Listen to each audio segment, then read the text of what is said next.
Things are all tied up here, ladies and gentlemen, at 1-1 apiece for these two teams. The crowd's getting a bit restless as we're about to find out who will be the second player here for KT Rolster. Feeling Zest. I'm feeling Zest. Oh, we're right. Oh! Isn't it great to be right? It feels so damn good. And not too much of a surprise. It is PvP on Deadwing. Big-ass map, good for Protoss. They have two amazing Protosses up their sleeves, KT Rolsters. Yeah, so it's no real surprise that one of them comes out here. Yep. Zest looking happy here, looking ready to go.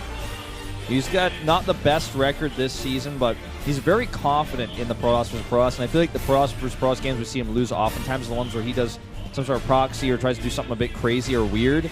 But when you see him play on a late-game map like Deadwing, he usually comes out on top.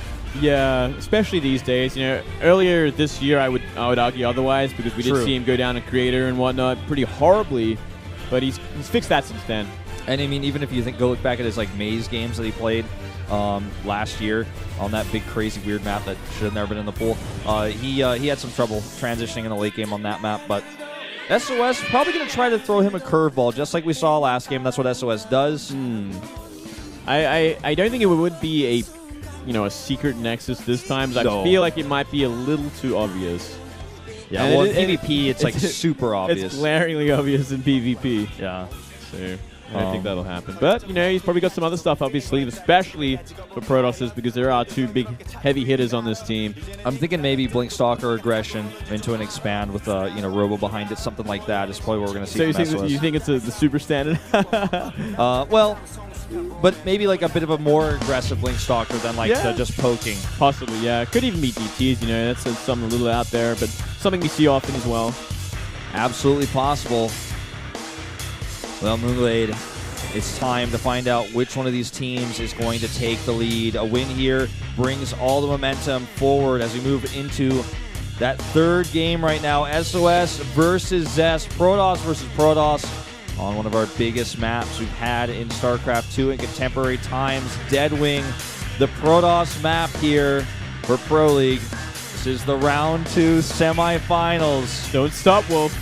And we're going into this one in just a moment here. The fans are restless. They're voting. They're putting their votes in now. Just start counting down. 45, 44, 43. It's going to happen soon, guys. It is going to happen soon. These two players are ready. They're in the booth, already spamming their keys. They're not even chatting because I can look at the chat and the game's not even started yet, and these guys are spamming keys. Yep. I wonder if those wristbands help out Zest at all. You know, Maru, he gets some help from those, but it looks like we're finally going to start here, guys. SOS versus Zest.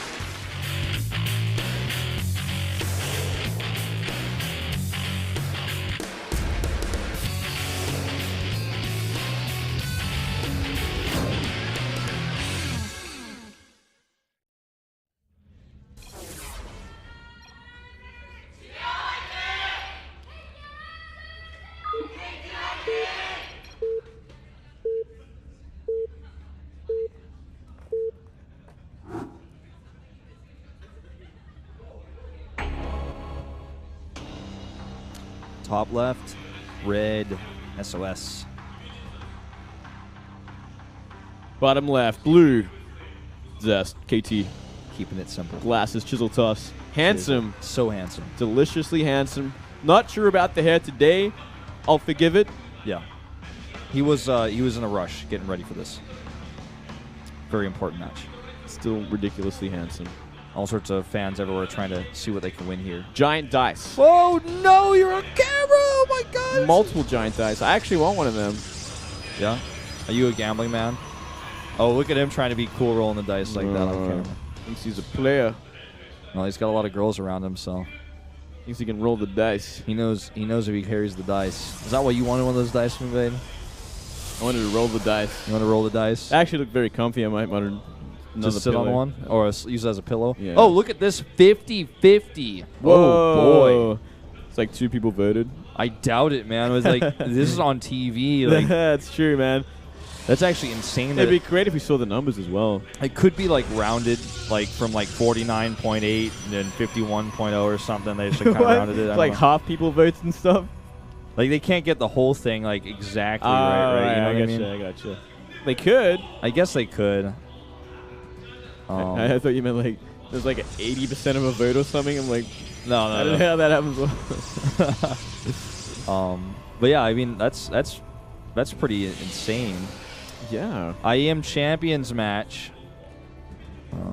And I'm excited to see how this one is gonna play out, because Zest is, again, the bit more standard player in this matchup. Usually he likes to kind of play things as they are, and is very much a aggressive player. Like, he makes aggressive choices. He's the guy who's going to decide to blink forward.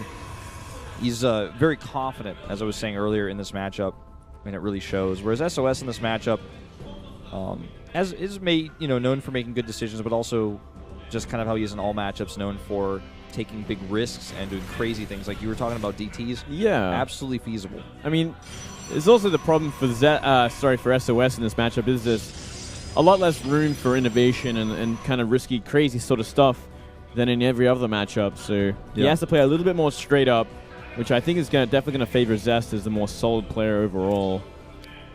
Well, 2 gates for both players. A lot of pretty girls in the crowd, not too shy. Not as shy as the girls are rolling the dice. There for Zest, no doubt. No doubt. Oh! Never mind. No, it was a regular pylon. I was like, wait a second. SOS trying for the proxy and base pylon. That doesn't happen anymore. No, that's out. That hasn't happened in a few years. If only. I remember that one map, Tall Dream Altar, the worst for PvP. So easy to hide pylons in there, and it was always 4-gate versus 4-gate every game. I was trying to find what that sign about Zest, the IM finals is about, but they never played. Yeah, I know Zest, rather SOS versus Hero comes to mind for that. So, make that fan of the sign is wrong. You're wrong. You have no passion. I guess maybe just talking about SOS being the champion, it might have just been like a kind of a bad English sign, but yeah, Twilights for both players. Well, I mean, Zest was the... Oh, okay. Champions from both. Okay. So Zest was the champion and SOS That's right. That makes sense. All right, so he does have actually way more passion than we give him credit for. Yep. I feel bad now. I'm sorry. I'm like, he has more passion than us. Oh, my God. Oh, my God. He's got the true passion. Well, Stalker versus Stalker. First shot goes to Zest here, but he knows there's reinforcements possible. That Sentry's built up a ton of energy, but hasn't used that Hallucinate yet. I'm not sure what it's doing up there. That's a lot of gas. Definitely going to get some info with that. It's going to pump out a hallucination. There it is. / hologram. That's what I like to call it. Because sentries cannot hallucinate. I wonder if she's really from Brooklyn. That girl we just had on camera there. Maybe. Could be. Valdez from New York. Yeah, man. It's got that New York accent. Yeah. I'm walking here. Oh, wow. Oh! Nexus Canada hallucinate. Zest.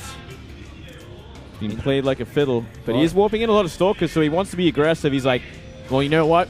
He made an Oracle, so I'm going to try killing him with Stalkers. Yeah, he's definitely kind of in the position of like, oh, I just can't. I can't afford to warp any units at home. I'm just going to keep attacking. Little does he know that there's a sentry and units at a concave at the top of the ramp, and his opponent's blink is also about to finish. To attack into this directly would be a mistake. As soon as he realizes this, he's going to want to get his own Nexus up. I think he actually changed his mind because he did see the hallucination get blown up by the Nexus cannon.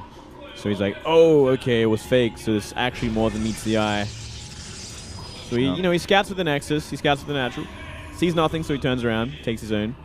And SOS gets a scout out and sees that Nexus, which is really important. He's going to deny this probe now, but he knows he's been scouted. And he leaves the base, a little blink there, leaves the base here to make sure there's no, looking for those pylons he's warping in. He checks behind there, makes his own Nexus, is looking for that pylon, but it's in a pretty good spot actually down here. I don't know if it'll end up being scouted. Yeah, that's a really good spot. It's really nice because it just gives him so much flexibility. He can like warp over the wall even if he has vision. So Zest's going to have to be a little defensive here. He's got that Immortal on the way, that first Immortal. Should be out before anything gets near his base there. And it doesn't look like SOS is even going to try. So now we're going to go into that phase of Pros versus Pros where you can almost draw a line of symmetry. In fact, you can right now literally draw a line of symmetry between the production tabs because they're both going to go into adding a few more Immortals to be safe. And then it's going to be all about greed. As sometimes mirror matchups, especially this one, ZVZ to a slightly lesser extent, end up being, okay, when is he going to his Bay? Because the Charge Zealot Archon comps are kind of a bit obsolete right now. The Tempest got nerfed really, really hard, so we don't really see Tempest in this matchup anymore, and all the pro gamers in Korea are saying you will never see that unit again in this matchup. Very rarely. Very, very rarely. I think it still has possibly a place. I believe, I can't remember the last time I saw it. It might have been the other day in Korea, actually. Like, we did actually see a Protoss go for it, but it kind of just was glaringly obviously how ineffective they have become compared to what they used to be. Yeah. So this is just kind of going to be like this graph I tweeted yesterday, the Pros versus Pros you saw, where it's just like everything just kind of ramps up at the same. There's one big battle at the end, and then that is how the game is decided. It's going to be War of the Worlds style Mass Colossus with a giant arc, and whoever wins that wins the game usually, especially in these positions because there's no real counter-attacking unless it's from a Warp Prism. It's simply 2 giant chokes for both sides, and they can defend everything from there. Could actually fight this. Okay, well, he brings the rest of his army too. He could definitely take a fight there. He's actually looking to maybe, come up here and pick a Stalker or 2 off and get out. Yeah, maybe apply some pressure. Take the Zelnaga, maybe make SOS think something's going to be happening soon. He's getting his Bay first, slightly. The Forge was a little bit faster for SOS, I think, but it actually turns out they just make their +1 at the same exact time, so it doesn't really matter. The Bay also, that timing doesn't end up mattering here either. No, nothing too really different for it to be serious enough, I guess. They're essentially on even footing right now. Did you see maybe 1 extra Immortal so far for SOS, but besides that, not a big deal. I think it's going to come down to who's going to be taking the next Nexus, and Zest is going to lead the way with that. And it actually could trigger something from SOS, whether he wants to go for an attack or simply just take his own. Sure. It's going to be applying that pressure at the very least. Absolutely. And he's going to see this right away here. Comes down with that Hallucination Scout. Blink going to try to deny some more vision, like about maybe how many gates he has and stuff like that, but the big scout of the 3rd base is already underway. And he just reacts by adding his own. He sees the timing is pretty similar, so can poke a little bit, but attacking into this 3rd base as he takes his own is going to be kind of tough. He just wants to maybe try to siege it up a little bit. Yeah, just apply pressure, maybe force more units out than Zest would want to make, Try and force some more extra warp-ins that he might want to use for Colossus or upgrades. We do see 3 more gateways be added for Zest. Yeah. The same probably to be done for SOS in just a moment, I guess. Want to do it soon, the production is important, especially when going to a 3rd base like this. It really ramps up. It's really important. Okay, now he's adding 1. He's going to want more than that. It'd be like Shift clicked his probe or something, because he definitely wants to add a lot more than that. Look at his money, too. Okay, I think he just ended up adding those. What did he add? Well, I guess he just got another Colossus in charge. Okay. Next step, I guess. And they're both at the exact same point in the +2. Charge not added yet for Zest, but these timings are not really going to line up to big advantages for these players. Like, the next step here is, do I want to sacrifice some Robo time to build a Warp Prism or not? Ooh, a Stargate. Void Rays still work okay. I guess it's going to have to be for Tempests, right? Like, I think at some point we're going to see a Fleet Beacon go down, because would they really add Void Rays? Void Rays are tough to make work in competitive play, so I'm thinking probably is going to be Tempest, but both of these pros have said, especially Zest, I think said in interviews, like, very clearly, like, you will never see Tempest again. I'm just kind of surprised to see him kind of change his mind here. Well, it's 2 Stargates from Zest, yeah. So, I mean, at the same time, though, we haven't seen a Fleet Beacon go down for either, so it could just be Void Rays. Yeah, I mean, let's wait and see, because he can't make the Fleet Beacon until that Stargate's done anyways. That is a good point, actually. That is a good point. So we'll see in just a second. Okay, Void Rays, I had a feeling, man, because this is like how my PvPs go, okay, at low level, Wolf level on the ladder, where you're just like, okay, we're just going to sit back, and then I'm like, I'm going to deny scouts and go Void Rays, and he won't know. But the only thing that really beats Void Rays is Charge Zealot Archon with, like, sometimes even more Void Rays. Look at this Fleet Beacon from Zest. So he's going to be going for those Tempests. And it's going to be against Void Rays. But SOS only doing 1 Stargate Void Rays, so it's not going to be a ton of Void Rays added into the mix. No. And he's just going to continue his Colossus production. I wonder how this is really going to play out. This is actually becoming, I mean, it's very similar to most of our PvPs in that it's very slow-paced and not a lot of aggression is happening, but at least the compositions that we're starting to see built here are somewhat unique. Checking again with the Hallucination. What are you building on those Stargates? Sees there's an Oracle on the way, which kind of hints at Tempest. And he sees the Void Ray production, and Psystorm is on the way for SOS in reaction to this. Interesting. Psystorm. Psystorm going to be good against large clumps of units and also slow Tempest if he can chain those together. Psystorm also great against large numbers of Void Rays. Tempest has a lot of HP though. I guess it's not a bad thing, especially if he gets some drops in. You know, he wipes out the probe lines and whatnot. Yeah. But when it comes to like these big hitting armies, these Tempests are going to be launching shots from so far away that I feel like it's going to be inferior. He didn't see any Tempest, so you might actually be thinking his opponent's just going to try to outmax him in Void Rays. I don't think he actually saw the... Yeah, he didn't actually see the Fleet Beacon either. So maybe he thinks it's going to be Void Rays, which Psystorm is actually really good against Void Rays because they all stack up. And oh, these Templar need to get made into Archons. He does not want to be doing that. He's going to have to do that one as well. He really didn't want to because those Tempests had those High Templar had so much energy. What a sick move. That was so much gas. So much wasted there. Yeah, and I feel like SOS had a window here where he could have maybe tried for something while these Tempests were in the making because it's such a big investment, but Zest has had the whole time just sit here, make the army the perfect army he wanted to make, and now it finally has been scouted. 4 already on the map. Starts a Void Ray instantly to add his 4th. I wonder if he'll add a second Stargate. He is. I think he has to add 2 more Stargates if he really wants to do this. I guess he's just going to try and bulldoze it because... God, this is so weird. He cannot get picked apart like this. And look at this.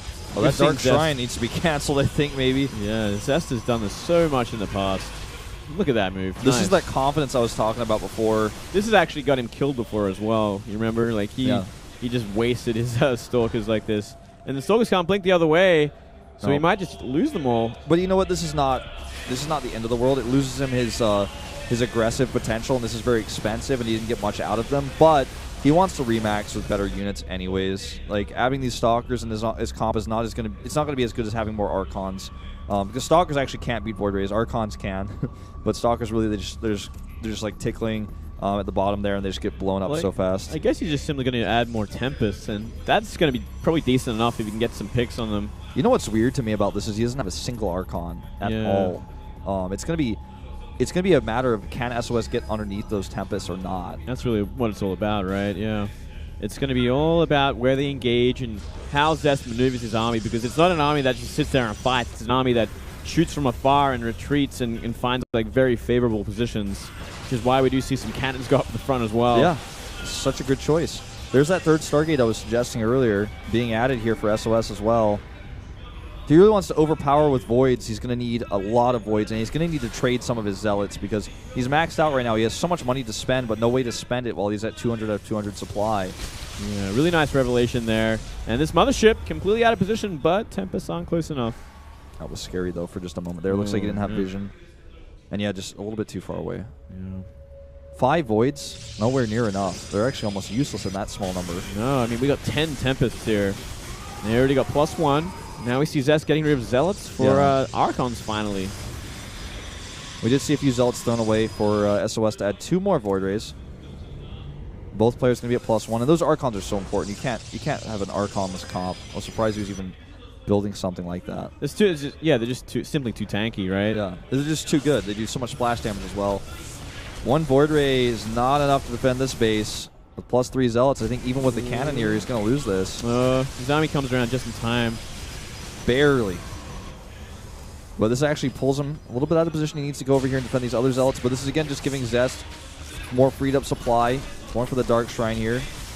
Not going to happen. But freeing up supply to add better units or to add Zealots from a different place. Yeah, look at this. You know, Zealots are going to be doing a bit of run-by. It is a slow army that Zest has made. You know, these Tempests are really immobile compared to a lot of the other army choices he could have made. That 1 Zealot is going to do a lot of damage, actually. With +3? It actually is. He needs to get over there and deal with that. I mean, he warped in 1 Zealot, which is probably going to deal with it. That'll be fine. And Zest looks like he might be trying for the picks now. He does have Revelation on this army still, so he can, you know, move forward. He knows exactly where they are. He just can't be caught out. You know, he's got to have a way out of there. And he does have, if he really needs to, he does have that recall. SOS looks so timid here. He looks like he doesn't know what to do. Like, he moved his Voiders away from his army for a second, like he wanted to try to hide them and come in from the side. He's never going to fight over those Archons. That's never going to work. He needs to come from behind or from the side. Okay, he's moving his Voiders to his edge again, but he's... Look at this position. This is such a hard place to fight. that I think he's just got to let this base go. He has to, I think. Okay, he killed all the probes there and just walks away, but these Void Rays need to sneak around the army. That's his only hope of fighting this. Oh, man, look at this. Look how many 10 Tempest cannons he's adding as well. He's like adding all these forward cannons. We do see a couple of DTs harass it. That's such a smart move there, you know, giving some buffer. But it looks like SOS going to make his move now. He has no detection with his army. Those DTs are doing a lot for him here. It's actually doing a ton for him here. A huge warp in as well, in a perfect position to come from the side. Cannons or no, Moonblade. Does he have enough firepower here with those Tempests? I'm not sure. Oh, I think he does. You know, everything's getting wiped out. The Colossi count got eliminated so quickly. And now those Stalkers on the ground are just not enough. They're just not enough. There's not going to be enough. No, he has so much money, but he can't spend it. Look at that. Look at that. 2,800, 2,400. Where are the extra gates? He adds three more Void Rays in the Colossus and 16 Zealots. There's no way he's getting past this, and we still see Tempest. 16 Zealots can't jump on the Tempest. Only 2 Tempests died in that whole fight. No pogo stick upgrade for those Zealots, man. They're not jumping up there, and I don't even know why he's sending them home, to be frank. He should be trying to send them to try base raise or something against this slow army. I guess he's going to try and eliminate the Colossus of what he can. Maybe that's his only way to help deal with this whole army. There's no way. His Void Rays can't even get out. 16 Stalkers, more. Oh, man. Still not enough. They just do way too much damage. These Tempests are just too tanky, and they just destroy these Stalkers. I feel like SOS just really had no idea what to do. Yeah, well, I guess he's under the the thought that Tempests are just useless now, but unfortunately for him, they're completely useful. They're GG. fantastic in this late game. Zest bringing it back. That was a great game. That was just so fun to see these comps develop. It's very educational too, you know, like this is what happens in late game PvP now that has changed up. Yeah. And it hasn't really changed that much, really. I guess it's just a lot of Colossi into that very late game Tempest build. He was so afraid to engage with his units, and he also, like, there was a moment where he warped in a bunch of Zealots. He started walking them into a counterattack, and he sent them back home, and I feel like Zest was just so confident, and this is why he has the strength of PvP, in my opinion. He's just never afraid to engage. He knows exactly how to move forward. He knows when to pull back, whereas SOS seemed so afraid at so many moments there about what he was supposed to do next. And he, like, added a few more Void Rays, and then he never added enough, Stargates to be able to remax with Void Rays. And then he took an engagement he shouldn't have. Kind of a unfortunate game there for him. Unfortunate, but he really had a window that he had to, take the advantage of, and he never did. He just sat back and was like trying to make a death ball that might counter Tempest, but never did. So yeah, a lot of inexperience in SOS's army choice, I guess. As we go into King Sejong Station, the next map. What do you send out here? It might be Rogue's turn. It might be Rogue's turn. Unless they want another PvP. Maybe Maru or Pure. I like Maru on this map in TvP. You like Maru on this map? Because he's so good at those drops, and his timing attacks at the third base and his control. And I would normally say, like, no, never you want to put a Terran against Zest.